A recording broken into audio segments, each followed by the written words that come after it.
ये श्री सत्यनारायण भगवान की जय हो। शास्त्रों में भी बताया गया है कि सत्यनारायण व्रत कथा का पाठ करने से व्यक्ति को 1000 यज्ञ करने के बराबर पूर्ण फल प्राप्त होता है। सो सत्यनारायण भगवान व्रत कथा में भगवान विष्णु के सत्य स्वरूप के बारे में बताया गया है। इस व्रत को करने से, पाठ करने से घर में सुख समृद्धि का वासा होता है और भगवान विष्णु की कृपा सदा सर्वदा हमारे घर पर बनी रहती है। तो चलिए कथा प्रारंभ करते हैं। एक समय की बात है, नैरीसर ने तीर्थ में सौनिक आदि और 88,000 ऋषियों ने श्री सूत जी महाराज से पूछा, हे प्रभु, इस कलयुग में वेद विद्या रहित मनुष्यों को प्रभु भक्ति किस प्रकार से मिल सकती है तथा उनका उद्धार कैसे होगा। हे मुनि श्रेष्ठ, कोई ऐसा तप बताइए जिससे थोड़े ही समय में पुण्य मिले और मनोवांछित फल भी प्राप्त हो। इस प्रकार की कथा सुनने की हम बहुत इच्छा रखते हैं।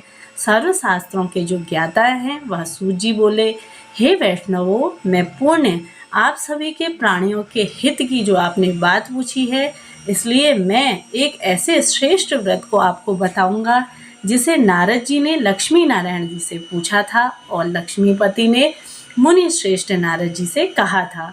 आप सब इसे ध्यान से सुनिए। तो एक समय की बात है, योगीराज नारद जी दूसरों की हित की इच्छा के लिए अनेकों लोकों में घूमते हुए मृत्यु लोक में आ पहुँचे। यहाँ उन्होंने अनेक योनियों में जन्मे प्राणियों को, सभी मनुष्यों को अपने कर्मों द्वारा अनेकों दुख पीड़ित देखा। उनका दुख देखकर नारद जी सोचने लगे कि ऐसा यत्न किया जाए जिसे करने से निश्चित रूप से मानव के दुखों का अंत हो जाए। इसी विचार पर मनन करते हुए वह विष्णु लोक में गए। वहां वह देवों के ईश नारायण भगवान की स्तुति करने लगे, जिनके हाथों में शंख, चक्र, गदा और पद्म थे, गले में वरमाला पहने हुए थे। स्तुति करते हुए नारद जी बोले, हे भगवान, आप अत्यंत ही शक्ति से संपन्न हैं। मन तथा वाणी भी आपको नहीं पा सकती। आपका आदि, मध्य तथा अंत नहीं है। निर्गुण स्वरूप, सृष्टि के कारक, भक्तों के दुख को दूर करने वाले, आपको मेरा सादर प्रणाम है। नारद जी की स्तुति सुन विष्णु भगवान बोले, हे मुनिश्रेष्ठ, आपके मन में क्या बात है? आप किस कारण से यहाँ पधारे हैं, उसे निसंकोच ही कहिए।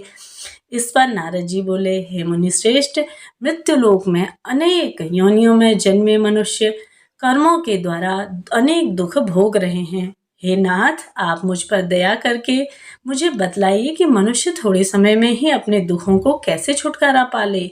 तब श्री हरि विष्णु बोले, हे नारद, मनुष्य की भलाई के लिए तुमने बहुत अच्छी बात पूछी है, जिसे करने से मनुष्य मोह से छूट जाएगा। वह बात मैं तुमसे कहता हूँ, ध्यान से सुनो। स्वर्गलोक व मृत्युलोक दोनों में ही एक दुर्लभ और उत्तम व्रत है जो कि पुण्य देता है। आज प्रेमवश होकर मैं उसे तुम्हें बताता हूँ। श्री सत्यनारायण भगवान का यह व्रत करने से तथा विधि विधान से पूजन करने से मनुष्य तुरंत ही यहाँ के सुख भोग कर मरने के बाद मोक्ष पाता है। श्री हरि विष्णु के वचन सुन नारद जी बोले कि उस व्रत का फल क्या है और उसका विधान क्या है। यह व्रत किसने किया था? इस व्रत को किस दिन करना चाहिए? सभी सुख विस्तार पूर्वक आप मुझे बतलाइए। नारद जी की बात सुनकर श्री हरि विष्णु बोले, दुख व शोक को दूर करने वाला, सभी स्थानों पर विजय दिलाने वाला, मानव को भक्ति व श्रद्धा के साथ शाम को श्री नारायण की पूजा धर्म परायण होकर ब्राह्मणों व बंधुओं के साथ करनी चाहिए। यदि भाव से ही नैवेद्य, केले का फल, घी, दूध, गेहूं का आटा, सवैया लें। गेहूं के स्थान पर साठी का आटा भी ले सकते हैं। शक्कर तथा गुड़ लेकर सभी भक्षण योग्य भोज्य पदार्थ मिलाकर भगवान श्री हरि विष्णु का भोग बनाओ। ब्राह्मणों सहित बंधु बांधवों को भी भोजन कराएं। उसके बाद स्वयं भी भोजन करें। भजन कीर्तन के साथ भगवान की भक्ति में लीन हो जाए। इस तरह से सत्यनारायण भगवान का यह व्रत करने से मनुष्य की सारी इच्छाएं पूर्ण होती हैं। इस कलिकाल में अर्थात कलयुग में मृत्यु लोक में मोक्ष का यही एक सरल उपाय है। तभी सूत जी बोले, हे ऋषियों, जिसने पहले समय में इस व्रत को किया है उसका इतिहास मैं तुमसे कहता हूँ, तुम ध्यान से सुनो। सुंदर काशी नगरी पुरी में एक अत्यंत ही निर्धन ब्राह्मण था। भूख प्यास से परेशान वह धरती पर घूमता रहता था। ब्राह्मणों से प्रेम करने वाले भगवान ने एक दिन ब्राह्मण का वेश धारण कर लिया और उसके पास जाकर पूछा, हे विप्र, नित्य दुखी होकर तुम पृथ्वी में क्यों घूम रही हो? दीन ब्राह्मण बोला, मैं निर्धन ब्राह्मण हूँ, भिक्षा के लिए धरती पर घूमता हूँ। हे भगवान, यदि आप इसका कोई उपाय जानते हो तो मुझे बतलाएं। तब वृद्ध ब्राह्मण कहता है कि सत्यनारायण भगवान मनोवांछित फल देने वाले हैं, इसलिए तुम उनका पूजन करो। इसे करने से मनुष्य दुखों से मुक्त हो जाता है। वृद्ध ब्राह्मण बनकर आए हुए सत्यनारायण भगवान उस निर्धन ब्राह्मण को व्रत का सारा विधान बताते हुए अंतर्ध्यान हो गए। तब ब्राह्मण मन ही मन सोचने लगा कि जिस व्रत को वृद्ध ब्राह्मण करने को कह गए हैं, मैं उसे जरूर करूंगा। यह निश्चय करने के बाद उसे रात में नींद नहीं आई। वह सवेरे उठकर सत्यनारायण भगवान के व्रत का निश्चय कर भिक्षा के लिए चला गया। उस दिन निर्धन ब्राह्मण को भिक्षा में बहुत सारा धन मिला, जिससे उसने बंधु बांधवों के साथ मिलकर श्री सत्यनारायण भगवान का व्रत संपन्न करने के बाद निर्धन ब्राह्मण ने सभी दुख हारी बीमारी उसकी दूर हो गई और अनेक प्रकार की संपत्तियों से वह युक्त हो गया। इसी समय से यह ब्राह्मण हर माह इस व्रत को करने लगा। इस तरह से सत्यनारायण भगवान के व्रत को जो मनुष्य करेगा वह भी सभी प्रकार के मोक्ष को प्राप्त करेगा। जो मनुष्य इस व्रत को करेगा वह भी सभी दुखों से मुक्त हो जाएगा। तब सूत जी बोले कि इस तरह से नारद जी ने नारायण जी से कहा कि श्री सत्यनारायण व्रत को मैंने तुमसे कहा। हे विप्रो, मैं अब और क्या कहूँ? ऋषि बोले, हे मुनिवर, संसार में उस विप्र से सुनकर और किस किसने इस व्रत को किया है, हम सबको यह भी बताइए। हमें बहुत इच्छा है इसे जानने की। इसके लिए हमारे मन में श्रद्धा का भाव है। तब सूत जी बोले, हे मुनियो, जिसने इस व्रत को किया है वे सब सुनो। एक समय वहीं विप्र धन व ऐश्वर्य के अनुसार अपने बंधु बांधवों के साथ इस व्रत को करने को तैयार हुआ। उसी समय एक लकड़ी बेचने वाला बूढ़ा आदमी आया और लकड़ियां बाहर रखकर अंदर ब्राह्मण के घर में आ गया। प्यास से दुखी वह लकड़हारा उनको व्रत करते देख विप्र को नमस्कार कर पूछने लगा कि आप यह क्या कर रहे हैं? तो उन्होंने बताया कि यह व्रत कर रहा हूँ तथा इसे करने से क्या फल मिलता है, तभी कृपया मुझे भी बतलाइए। ब्राह्मण ने कहा, सब मनोकामनाओं को पूरा करने वाला यह सत्यनारायण भगवान का व्रत, इसकी कृपा से ही मेरे घर में धन धान्य आदि की वृद्धि हुई है।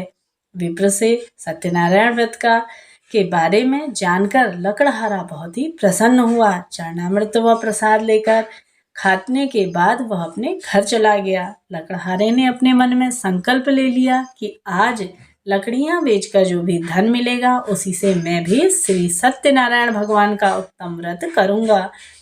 तब मन में इस विचार को ले बूढ़ा आदमी सिर पर लकड़ियां रखकर नगर में बेचने चला गया।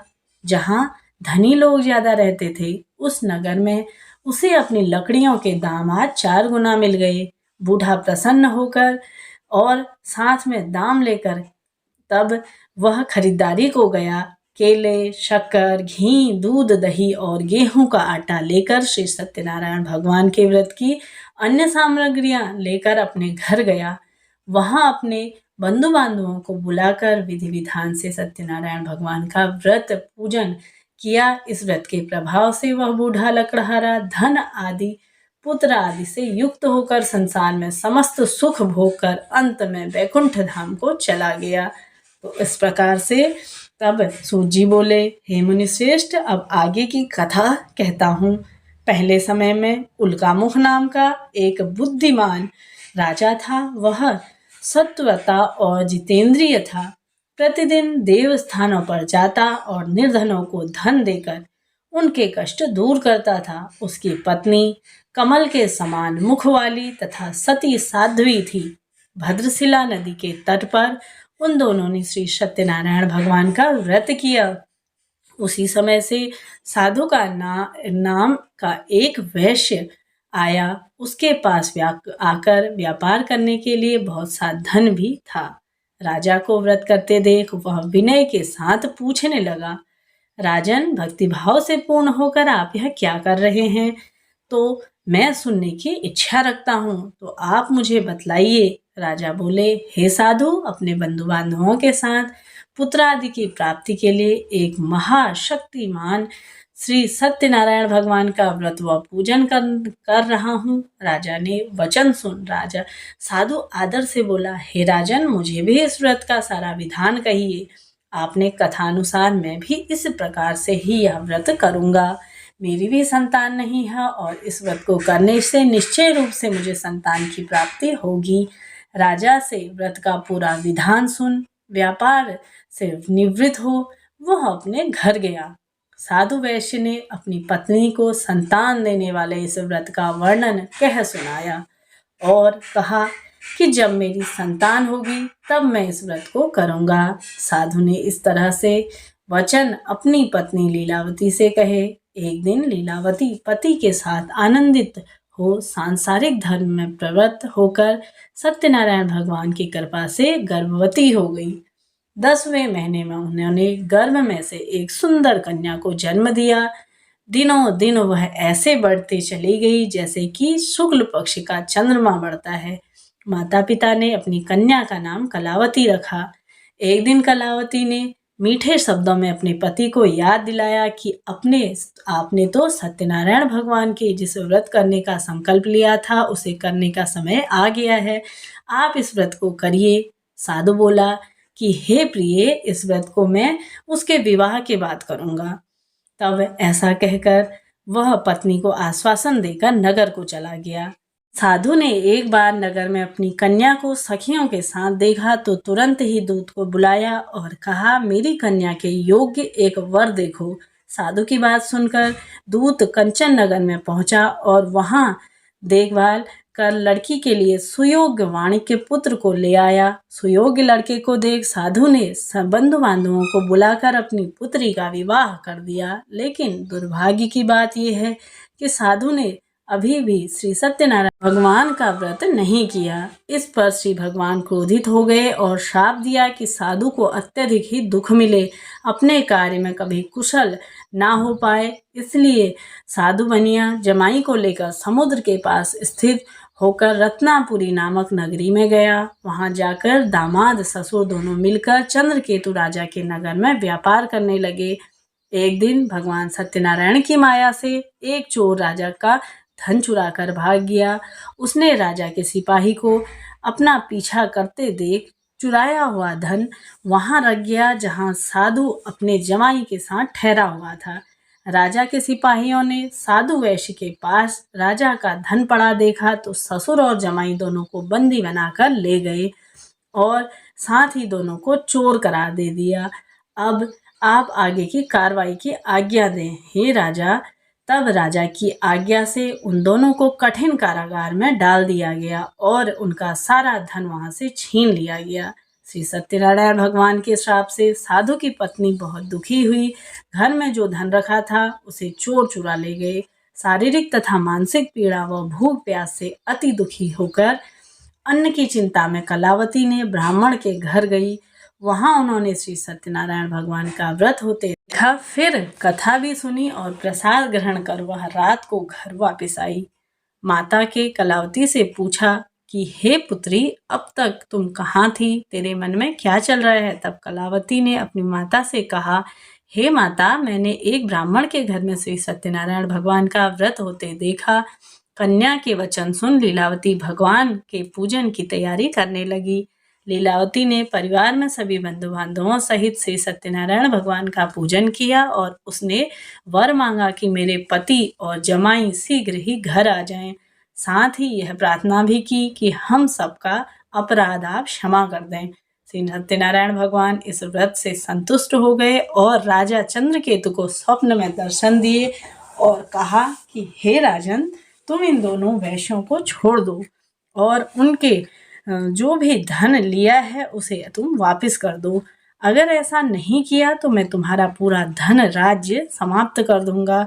और राजा को यह बात कहकर वह अंतर्ध्यान हो गए। प्रातःकाल सभा में राजा ने अपना सपना सुनाया। फिर बोले कि हे बणिक पुत्रों, मैं कैद से मुक्त कर रहा हूँ, सभा में आओ। दोनों के आते ही राजा को प्रणाम कर राजा अपनी मीठी वाणी से बोले कि हे महानुभावों, भाग्यवश ऐसा कठिन दुख तुम्हें प्राप्त हुआ है, लेकिन अब तुम्हें कोई भी भय नहीं है। ऐसा कहकर राजा ने उन्हें दोनों को नए वस्त्र आभूषण पहनाकर और जितना भी धन उनका लिया था उससे दुगना धन वापिस कर दोनों वैश्यों को घर की ओर रवाना किया। तो इस प्रकार से सत्यनारायण भगवान की महिमा है।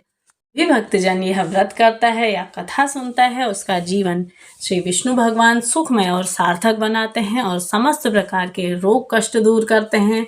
पुत्र पौत्र और अखंड सुहाग की प्राप्ति होती है। मिलते हैं अगली वीडियो में, तब तक के लिए जय श्री कृष्णा, राधे राधे।